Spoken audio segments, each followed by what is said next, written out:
Donc bonjour à tous, ici c'est Jean-Jean, alias Jean-Jean la bricole, et sur cette chaîne on parle de crypto-monnaie. Donc aujourd'hui je voulais revenir avec vous sur un des phénomènes de l'année 2022, à savoir les move to earn.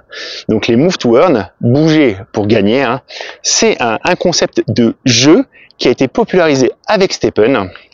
STEPN a permis à beaucoup d'entre vous de découvrir le monde merveilleux des crypto-monnaies, et ça c'est une très bonne chose. Par contre, STEPN a aussi dégoûté beaucoup d'entre vous des crypto-monnaies, et ça, c'est vraiment moins sympa. Donc le concept, c'est que vous bougez, vous achetez un petit NFT que vous allez pouvoir utiliser pour marcher, et ça vous permet en fait de gagner des crypto-monnaies. Donc le système s'est totalement emballé. Victime de son succès, l'équipe n'a pas su prendre forcément les bonnes décisions. C'était compliqué.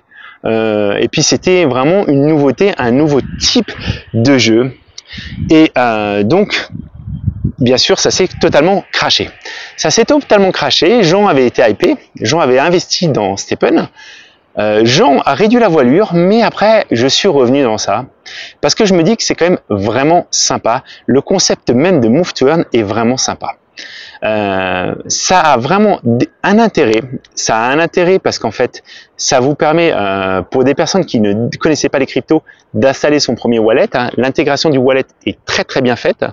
Ça permet aussi de se familiariser avec les concepts de swap, d'utiliser vos premiers exchanges pour pouvoir acheter aussi ces NFT de chaussures. Et aujourd'hui, le jeu s'est à peu près stabilisé. Voilà.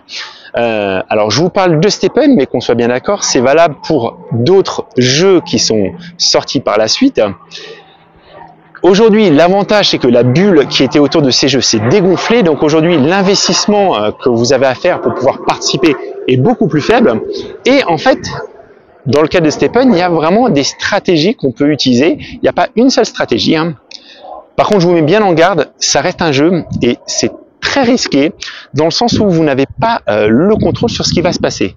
C'est-à-dire qu'en fait l'équipe des développeurs qui est derrière, c'est à vous de voir si vous lui faites confiance ou pas, parce qu'en fonction bien sûr des décisions qu'elle prend, elle peut totalement renverser l'économie du jeu. Après, elle n'a pas intérêt à tout remettre en cause en permanence, parce qu'autrement les gens risquent de se lasser. Mais il faut bien que vous le sachiez, que vous le compreniez bien. Par contre, l'intérêt aujourd'hui de STEPN, c'est un intérêt qui est double. C'est-à-dire qu'en fait, vous avez une expérience de jeu qui est sympa. Moi, j'aime beaucoup. Il y a une partie de chance. On peut améliorer ces NFT. On peut aussi upgrader différents items dans le jeu. Donc, il y a vraiment cet aspect jeu vidéo. Et dans le casual gaming, il y a beaucoup de gens qui vont investir de l'argent pour des jeux dans lesquels ils n'auront jamais rien de palpable, ils ne recevront rien en échange. Alors qu'avec ce move to earn, aujourd'hui, en fait, dans la plupart des jeux, vous pouvez quand même faire des modestes gains, mais vous pouvez faire des petits gains que vous pouvez bien sûr transformer en fiat ou en bitcoin ou en autre crypto-monnaie comme vous le souhaitez. Donc c'est cet aspect-là qui est vraiment vraiment sympa. Et alors il y a beaucoup de gens qui me disent Jean-Jean, arrête de marcher, arrête d'utiliser STEPN, tu vas gagner 4 € par jour avec STEPN. Ok.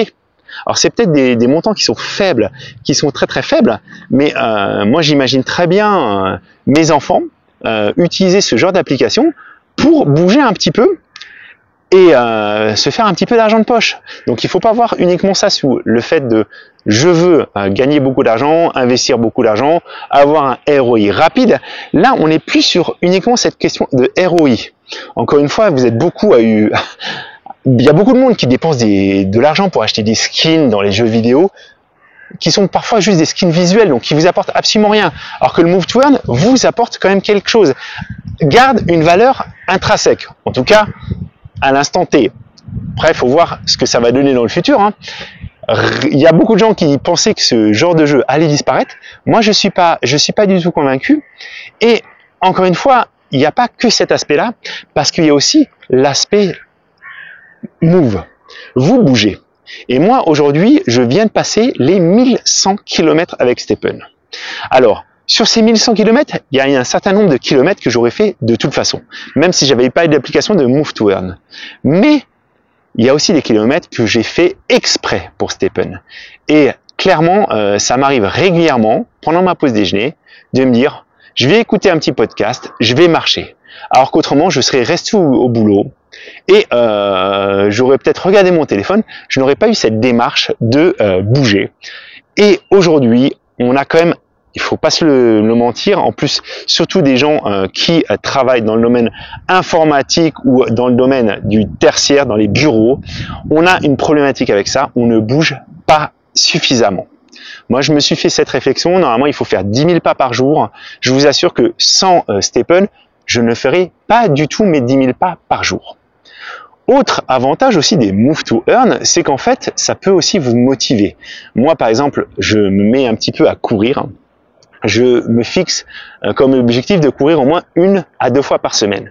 Et pour ça, en fait, je suis très content quand je vais courir de pouvoir lancer ma petite application de Move to Earn et ça me m'oblige en fait à courir jusqu'au bout. En tout cas, je m'oblige à courir jusqu'au bout. Si je n'avais pas cette application de Move to Earn, au bout de 20 minutes, peut-être que je me dirais, bon, allez, je m'arrête là, c'est fini, j'ai couru quand même, mais là, je me force à aller jusqu'à la fin du jeu, jusqu'à ce que je n'ai plus d'énergie. Et ça, clairement, c'est grâce à ce type d'application. Donc, l'avantage aussi, c'est que vous pouvez, alors maintenant, il y en a beaucoup plus sur le marché, hein, il y en a beaucoup plus aussi qui ont appris des petits problèmes de Step'n avec ses 2 cryptos, avec tout ça. Hein. Donc vous avez vraiment le choix. Vous pouvez lancer plusieurs applications de Move to Earn en même temps sur votre téléphone. Hein. Ça va simplement un petit peu plus vite décharger votre batterie. Hein. Mais après, bon, c'est pas. Si vous avez un téléphone récent, ça devrait tenir le coup. Hein. Et encore une fois, moi je ne vois pas l'aspect financier comme priorité, hein, comme première chose. Mais vous avez vraiment ce côté. J'ai bougé, je me suis fait du bien. Et en plus, je vais pouvoir avoir un petit quelque chose, que ce soit peut-être des jolies chaussures virtuelles, des goodies. Tout ça, je trouve que c'est vraiment sympa. Encore une fois, pendant la hype Step'n, c'était vraiment du délire. On était tombé sur un système qui avait complètement perdu la boule. Je m'en rappelle encore, je lisais des gens, des stagiaires qui avaient acheté des petites chaussures à Step'n, qui gagnaient plus de 200 € par jour. C'était totalement fou, mais ça pouvait pas durer. Ça pouvait pas durer, ça devait se crasher. Encore une fois, dans Step'n, l'équipe, les gens qui étaient derrière, ils ont vraiment favorisé les gros comptes, et ça c'est vraiment dommage. Je pense que ça aurait pu atterrir beaucoup plus en douceur que ce qui s'est passé.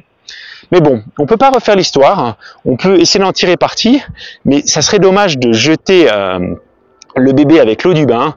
Le système de Move to Earn, à mon avis, peut perdurer parce que il y a une vraie valeur ajoutée pour l'utilisateur et aussi pour les développeurs, c'est quelque chose qui peut tenir. Hein. On n'est pas du tout sur le système pyramidal qui a été décrit par certains. Parce qu'en fait, il y a souvent, donc il faut acheter des NFT pour pouvoir utiliser le jeu, et ces NFT se revendent. Et ceux qui ont émis les NFT, donc les créateurs du jeu, touchent des royalties sur ces reventes de NFT. Donc plus le jeu bouge, plus ils vont recevoir de NFT, de royalties de NFT, et plus en fait ils peuvent continuer à développer. Donc c'est un système qui est très communautaire. Encore une fois, faites bien attention parce qu'il faut vraiment que vous soyez attentif à la communauté, comment elle perçoit le jeu. Les développeurs, est-ce qu'ils vont vraiment dans le même sens? Est-ce qu'ils ne tournent, ils ne changent pas trop d'avis? Est-ce que les développeurs sont stables ou est-ce qu'il y a vraiment des changements en permanence? Est-ce qu'ils arrivent à bien corriger les bugs? Faites bien attention à ces aspects-là. Hein. Voilà, mais pour moi, ce type de jeu devrait perdurer. Alors, sans vraiment ramener autant d'argent que ça a été le cas, mais je pense que c'est pas si mal. Je pense que c'est pas si mal. Et encore une fois, ça peut aussi convenir à une certaine partie de la population. Hein. Moi, j'envisage bientôt de donner des chaussures à mes enfants pour les inciter parfois à aller marcher un petit peu. Ils seront super contents de collectionner des petits NFT et puis d'avoir leur première crypto de cette façon-là.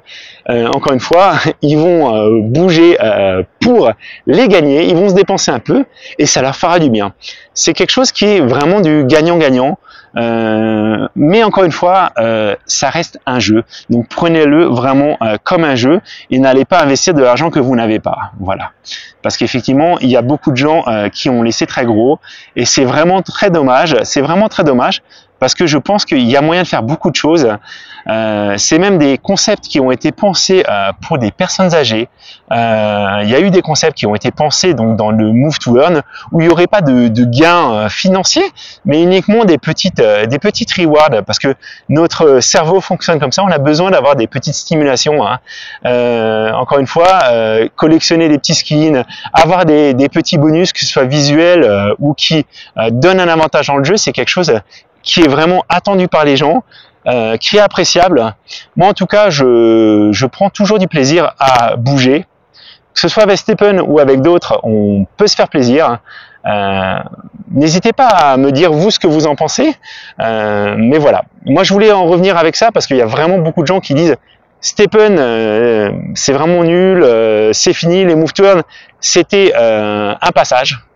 Moi, je pense qu'il y a une place de marché. Comme pour le casual gaming, il y a des studios qui font du casual gaming. Ils font que des petits jeux comme ça, des petits jeux tout mignons où on casse des diamants, des choses comme ça. Et il y a des gens qui jouent encore et encore et encore. Ça stimule le cerveau. C'est dommage qu'il n'y ait pas des jeux aussi où on bouge. Et je trouve que le concept est vraiment phénoménal. Voilà. Mais encore une fois, vous n'êtes pas obligé d'aller sur du Stephen.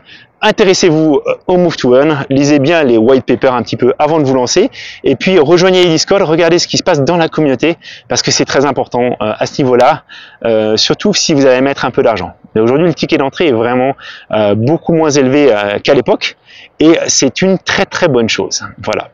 Donc j'espère que ça vous a intéressé, et je vous dis à très bientôt. C'était Jean-Jean.